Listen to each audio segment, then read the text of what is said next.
Halo teman-teman, kembali lagi di channel 11 Hardware dengan Bumi di sini dan kembali lagi di segmen Rakit PC. Di segmen Rakit PC kita kali ini temanya adalah rakit PC dengan ukuran Micro ATX. Micro ATX adalah ukuran motherboard yang lebih kecil dibandingkan motherboard ukuran ATX yang biasa. So, di sini kita perlu menggunakan MOBO ukuran MATX ya, seperti yang MSI ini. Dan juga di sini saya menggunakan casing yang ukuran maksimumnya juga Micro ATX, yaitu casing dari Cooler Master. Untuk graphic card-nya, di sini saya menggunakan GeForce GTX 1650 dari PNY. Ya memang harga VGA itu lagi mahal, barangnya juga langka. Tapi ya nggak apa-apa lah ya, kita tetap bahas, kita tetap bikin rakitan PC-nya di situasi yang tidak menentu seperti ini untuk kita lihat bagaimana sih performanya. Nah, seperti apa sih rakitan PC kita kali ini? Namun sebelum kita mulai videonya, jangan lupa untuk subscribe dulu channel 11 Hardware dan follow Instagram kita di @11.hardware. Jagoan pertama yang kita pakai di rakitan kali ini adalah prosesornya, yaitu AMD Ryzen 3 3100. Saat video ini dibuat, memang agak sulit mendapatkan prosesor ini. Harganya sendiri cukup bervariasi di sekitar 2 jutaan rupiah. Untuk MOBO-nya, kita akan padukan dengan MSI A520M A Pro. MOBO ini berukuran Micro ATX yang sesuai dengan tema kita kali ini. Buat teman-teman yang belum tahu, terdapat beberapa ukuran motherboard seperti Mini ITX, Micro ATX, ATX yang biasa, IATX, dan lain-lain. MOBO ini adalah MOBO A520 kelas low-end yang bisa kita dapatkan di kisaran Rp1.050.000. Oh ya, ini adalah isi dari paket pembeliannya. Lanjut ke graphic card-nya. Di sini kita pakai VGA card dari PNY, yaitu GeForce GTX 1650. PNY adalah brand VGA legendaris yang sejak dulu tidak pernah masuk ke pasar Indonesia. Akhirnya, di tahun 2021 ini, PNY bisa juga masuk ke pasar tanah air. Namun, sangat disayangkan, harga VGA card sedang tidak menentu. PNY GTX 1650 ini dibanderol di kisaran harga 5,3 juta rupiah.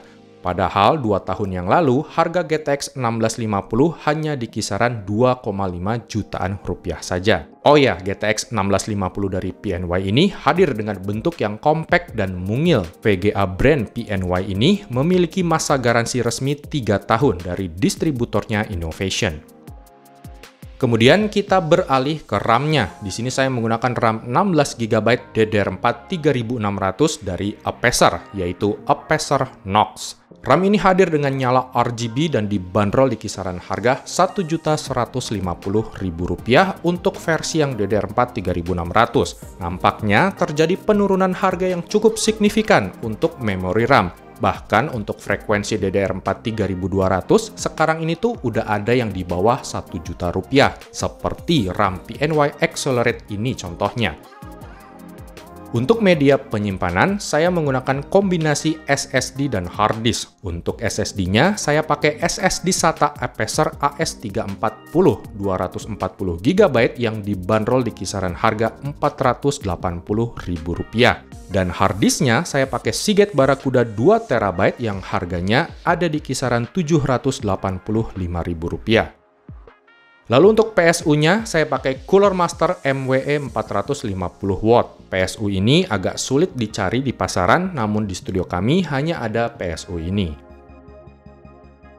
Terakhir untuk casingnya, di sini kita pakai casing MATX dari Cooler Master, yaitu Cooler Master MB311L ARGB. Untuk pemilihan casing, ini sifatnya subjektif karena tergantung dari selera masing-masing. Cooler Master MB311L ini dibanderol di kisaran harga Rp895.000. Di harga segini, kita udah dikasih 2 buah kipas addressable RGB di bagian depan, kabel fan Y-splitter, splitter ARGB, dan controller manual untuk mengatur nyala RGB. Total rakitan kita kali ini memakan biaya sampai 12,6 juta rupiah. Harga yang membekak ini tentu dipengaruhi oleh harga GTX 1650 yang mencapai 5 jutaan rupiah. Rakitan kita kali ini hanya desktopnya saja tanpa aksesoris ataupun monitor. Harga rakitan ini tentu berbeda-beda tergantung toko di mana kita beli dan tempat di mana kita tinggal. Oke, selanjutnya kita akan mulai proses merakit PC-nya. Saya dibantu sama Kang Reza untuk merakit PC di video ini. Pertama, saya pasangkan dulu prosesor Ryzen 3 3100-nya ke soket prosesor. Sebenarnya kita dikasih pasta bawaan di balik kipasnya, namun pasta bawaannya ini udah pernah saya pakai di video yang lalu. So, di sini saya mesti oleskan pasta lagi. Selanjutnya, kita pasangkan kipas bawaan AMD, yaitu AMD Red Stealth. Namun, kita perlu membuka mounting soketnya terlebih dahulu.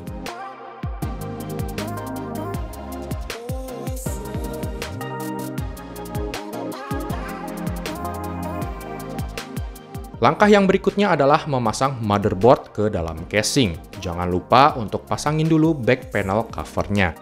Masukin mobonya ke dalam casing dengan mencocokkan kedudukan baut yang berada di bawah mobo.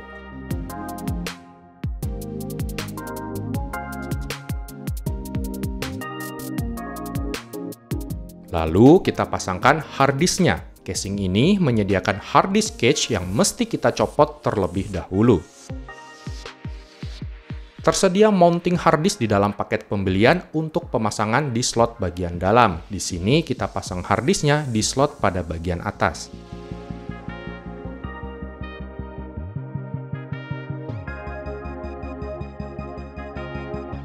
Setelah itu, kita pasang juga SSD SATA-nya. Di casing ini disediain 4 dudukan baut yang mesti kita pasang di SSD-nya. Lalu, kita juga mesti pasang 4 buah dudukan karet di tempat kita akan memasang SSD.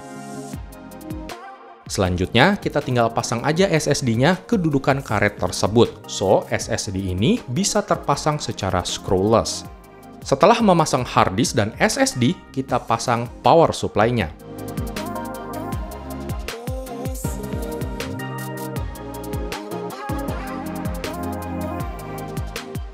Kalau udah, akan terdapat 3 buah sumber kabel yang mesti kita colokin semuanya ke motherboard. Kabel dari kipas casing, kabel dari I/O front panel, dan kabel dari power supply. Pertama, kita beresin dulu kabel fan depannya. 2 buah kipas ARGB di bagian depan ini total memiliki 4 buah kabel untuk PWM dan RGB headernya. Untungnya, Cooler Master menyediakan kabel splitter untuk RGB 3 pin dan kabel kipas PWM sehingga bisa kita colok dengan ringkas ke motherboard.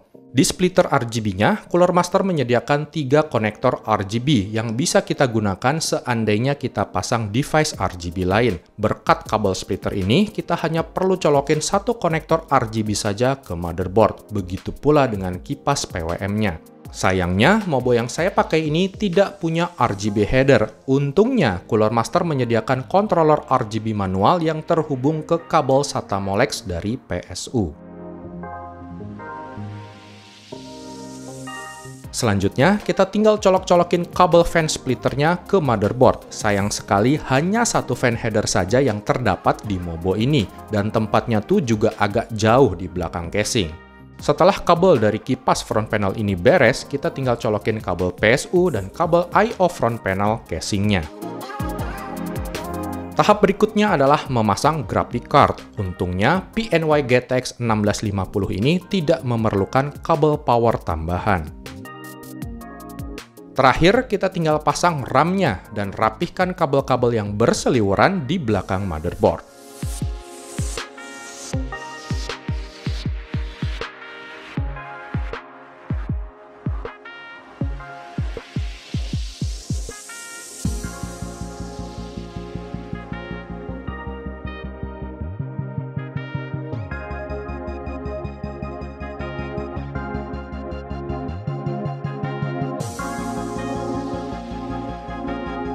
Oke, proses merakit PC kita sudah selesai dan berikut adalah penampakannya.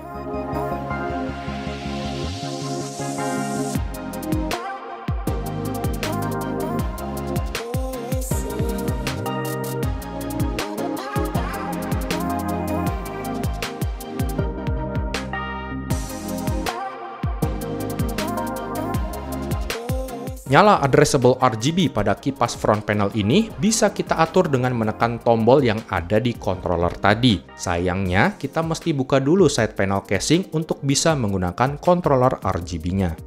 Oh ya, untuk kepentingan produksi, saya coba tambahin 2 buah kipas RGB di bagian top panel biar kelihatan lebih keren. Next, kita akan tes performa dari PC rakitan kita kali ini. Kita akan lihat seperti apa sih kemampuan gaming dari duet AMD Ryzen 3 3100 dengan GeForce GTX 1650. Namun sebelumnya, ini adalah skor benchmarknya.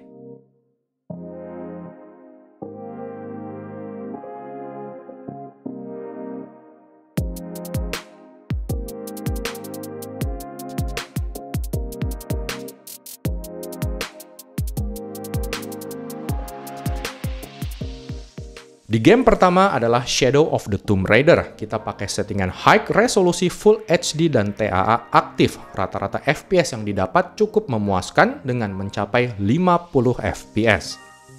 Di game kedua adalah eFootball PES 2021. Kita pakai settingan tertinggi atau high di resolusi 1080p. Game ini bisa jalan dengan lancar dengan mencapai rata-rata di 110-an FPS, walau ketika replay agak sedikit drop ke 80-an FPS. Dan berikut adalah hasil pengujian kami di game-game yang lain. Next, kita akan ukur suhu prosesor dan suhu VGA card-nya. Kita tes dengan cara memainkan game Shadow of the Tomb Raider selama 1 jam non-stop. Suhu VGA card di sini sebenarnya bisa lebih adem lagi karena layout dari Mobo ini tuh yang agak cenderung ke bawah, sehingga VGA card agak kepontok dengan bagian dasar casing. Kemudian yang terakhir adalah konsumsi daya keseluruhan PC ketika sedang full load bermain game. PC rakitan kita kali ini memiliki konsumsi daya yang cukup irit. Ketika full load, konsumsi dayanya tidak sampai 200 watt atau rata-rata hanya berada di 165 watt saja. Sedangkan untuk idle-nya tidak sampai 50 watt.